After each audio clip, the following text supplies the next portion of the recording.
rabbil alamin wa bihi nasta'in ala umurid dunya waddin wa ala alihi wa sahbihi ajma'in amma ba'du. Rabbi shrah li sadri wa yassir li amri wa hlul 'uqdatam min lisani yafqahu qawli. Iya, gua sampai gem-gem. Mas Jagis ini ngasih surprise buat saya. Jadi saya agak shock. Lalu apa yang ingin saya sampaikan hilang semua. Tapi ya sebagai ini aja ya, bagi cerita.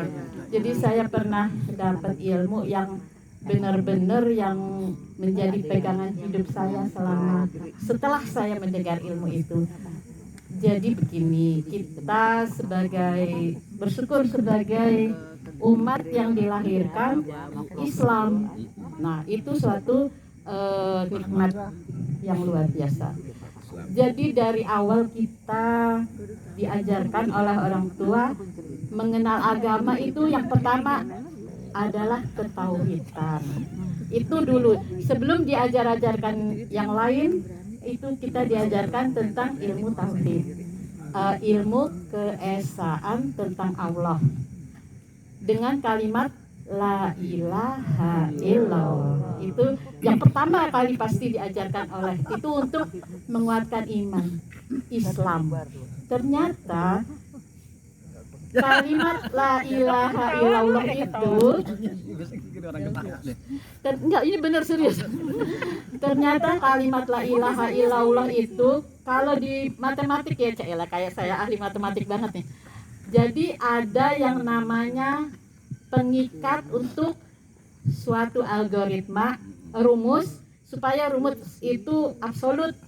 Jadi tidak berubah-berubah, itu ada yang namanya konstanta. Woi, maaf ya kelas tinggi nih. Aku yakin kita semua adalah orang yang sudah pernah belajar konstanta. Jadi ada algoritma panjang, pasti ada konstanta pengikat. Itu adalah angka pengali. Bisa 0, bisa 5, bisa 10, itu tergantung daripada rumus yang akan dibikin atau algoritma yang bikin. Nah, jadi ternyata kita sebagai umat Islam itu ketauhidan kepada Allah itu mempunyai nilai konstanta.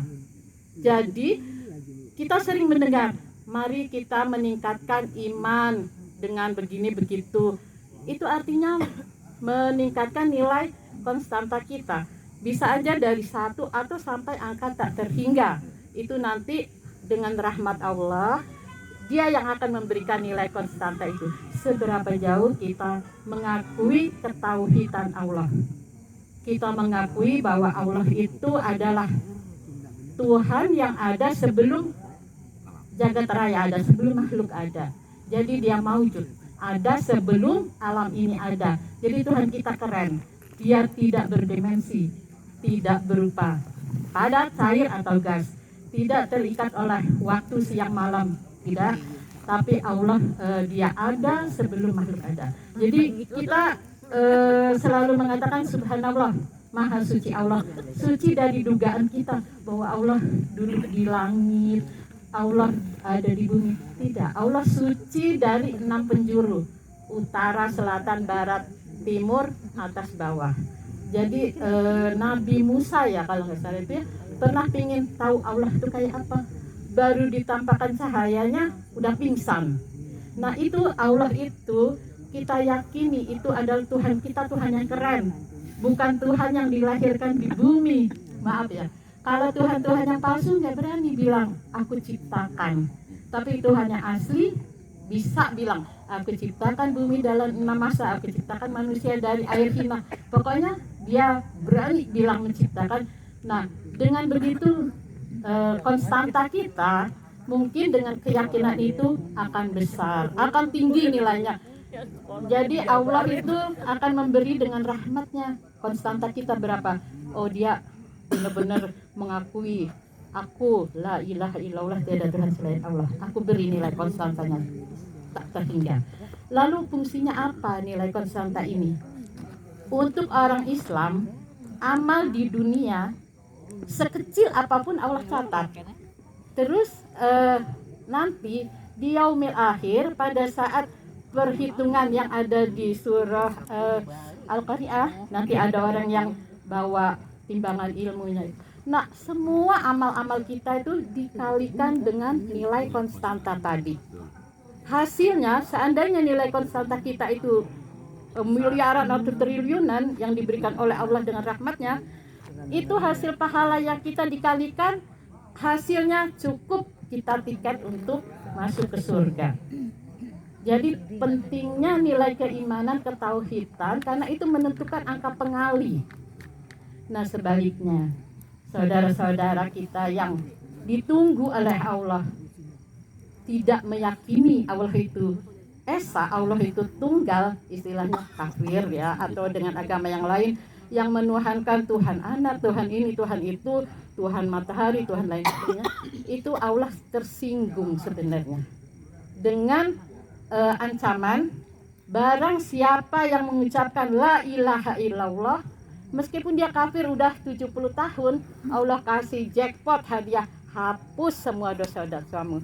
Jadi nggak sembarangan kalimat la ilaha illallah itu, benar-benar Allah itu esa. Nah, saudara-saudara kita yang tidak mengakui la ilaha illallah, amalnya di dunia Allah catat. Dia beramal sedekah, kasih sayang sesama manusia, oh itu Allah catat semuanya. Tetapi celakanya, begitu di akhirat dikalikan nilai konstanta yang 0, hasilnya 0. Jadi kita bersyukur sama Allah, kita ditakdirkan nggak usah harus ngebalik pola pikir. Dalam keadaan keturunan iman Islam, kita bisa pertama kali mengakui ketauhidan Allah, kita sudah punya pegangan nilai konstanta. Berapapun amal kita akan dinilai ke konstanta tadi, itulah yang mengantarkan kita bahwa semua umat Islam bakal masuk surga. Tapi kalau yang tidak mengakui la ilaha illallah, dia 0, berapapun hasilnya akan 0. Jadi kita nggak usah cemburu, ini kok dia agamanya lain, kok Allah kasih rezeki banyak sehingga dia bisa beramal baik. Nggak apa-apa, Allah maha sayang sama hambanya karena Allah tunggu. Mungkin di akhir hayatnya dia bisa mengatakan la ilaha illallah. Jadi nanti mungkin dikasih jackpot sama Allah. Tapi kita yang sudah bisa mengatakan la ilaha illallah, yakin kita akan husnul khotimah. Tidak ada itu orang yang mengatakan la ilaha illallah itu su'ul khotimah. Tidak, pasti husnul khotimah, insya Allah. Karena bagaimanapun kita sudah mengakui bahwa Allah itu ada dan kita udah punya konstanta. Siapa tahu dengan rahmat Allah kita dikasihkan nilai besar. Ini amal kita yang dikit banget nih dikalikan menjadi besar. Jadi percayalah bahwa iman Islam kita mengakui ketauhidan Allah itu adalah pokok. Seberapa besarnya itu yang akan dijadikan konstanta alat pengali amal-amal kita yang sedikit. Ustaz Rusdi, lo punya saingan lo? Mohon maaf, bukan saingannya, sekedar menyampaikan apa yang disampaikan oleh Ustaz saya. Jadi mungkin Ustaz Enggak korelasinya. Tergantung sama jampe. Iya. Jadi Allah itu sangat kecewa kalau dikatakan Allah itu punya anak, Allah itu rohnya netes ke Bunda Maria atau Allah itu roh itu ciptaan Allah. Nih Pak Rusli tadi bilang kan ada miliaran di itu ya.